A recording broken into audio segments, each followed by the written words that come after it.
Attention, avant que vous regardiez cette vidéo, Super Chris tient à vous préciser qu'il n'est pas diplômé d'État. Il ne prodigue que des conseils basés sur sa propre expérience. Bon visionnage. Salut les super motivés, bienvenue dans ma super cave. Salut Bulma. Salut Chris.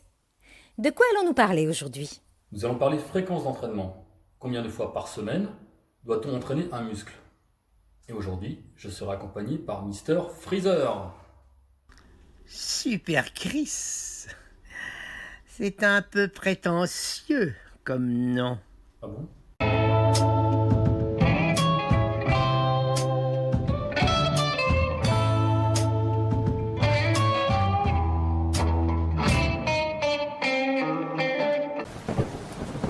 Quand vous êtes débutant, vous entendez des mots comme full body, half body, split, de quoi s'y perdre.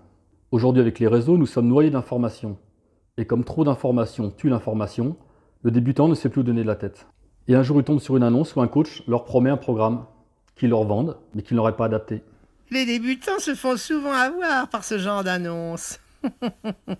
Oui, et du coup beaucoup abandonnent. Aujourd'hui nous allons voir les différentes fréquences d'entraînement, leurs avantages et leurs inconvénients. Et je vous parlerai de ce qui marche sur moi. Bref, je vais essayer de vous donner le maximum de conseils pour que vous puissiez avancer. Ce genre de conseil, c'est bon pour les humains. Ces conseils vont être valables, quel que soit votre âge. Que vous ayez 15, 20, 40, 50 ans, la procédure est la même. La plupart du temps, on conseille aux débutants le travail en full body, 3 fois par semaine, c'est-à-dire travailler l'ensemble du corps en une seule séance, avec une journée de repos entre chaque séance. Le deuxième type de répartition est le half body. On travaille un jour le haut du corps, un jour le bas. Il y a également la répartition en split, où chaque séance sera consacrée à un voire deux muscles, répartis sur tous les jours de la semaine. Si le full body peut être bien pour commencer, il va très vite être limité dans le temps. Pourquoi? Ben oui Chris. Explique-nous. Car au fur et à mesure de votre progression, vous allez ajouter des charges de plus en plus lourdes. Arrivera un moment où dans la séance, lorsque vous aurez terminé votre développé couché lourd, vous devrez attaquer sur le dos, enchaîner ensuite sur les cuisses. Sur le long terme, il arrivera un moment où vous ne tiendrez pas. En tout cas, vous ne pourrez pas à chaque séance donner le maximum d'intensité aux 3 gros groupes musculaires, à savoir les pectoraux, le dos, les cuisses. Associé à cela, travaillez également les épaules, les bras et les mollets.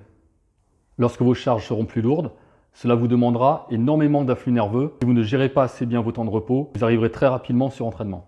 Pour le half body, un jour haut, un jour bas, finira par arriver à la même chose. Personnellement, sur mes 25 années d'entraînement en musculation, j'ai testé tous ces types de répartition. Par déduction, vous l'aurez donc compris, pour moi, la répartition la plus efficace, c'est le split. C'est-à-dire consacrer un jour pour un groupe musculaire donné. Réparti sur toute la semaine, et la meilleure répartition possible pour prendre de la masse et progresser sur le long terme.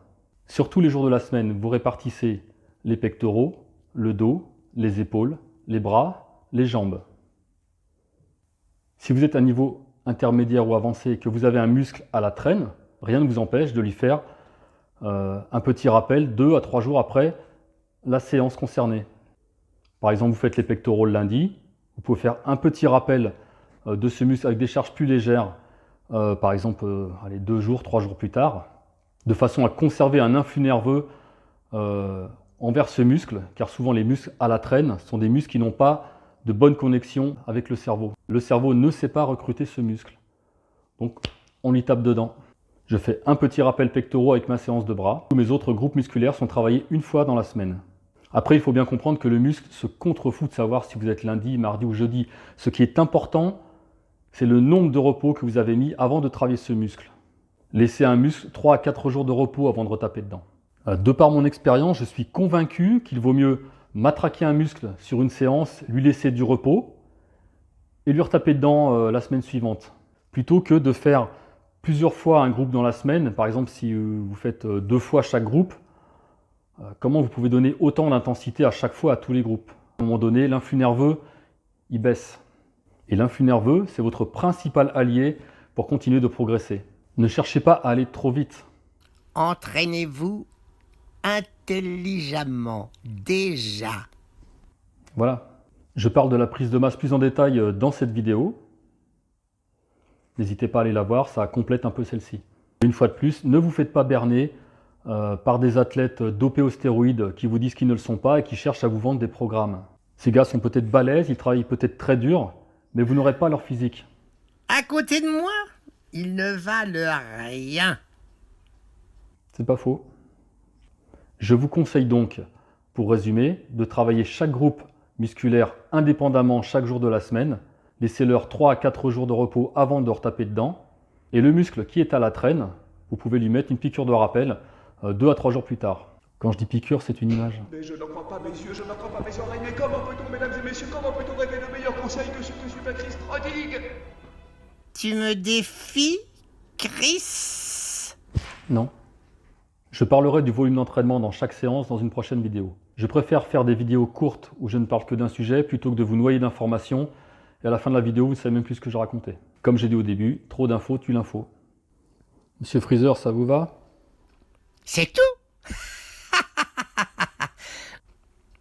Je vous laisse, les super motivés. Tchuss. Voilà les super motivés, j'espère vous avoir éclairé si vous aviez un doute. Merci à tous de suivre mes vidéos. Merci également à tous les comédiens qui doublent Dragon Ball de m'aider à faire prospérer cette chaîne. Restez motivés, ne lâchez rien, entraînez-vous. Je vous dis à très vite les super motivés. Tchuss.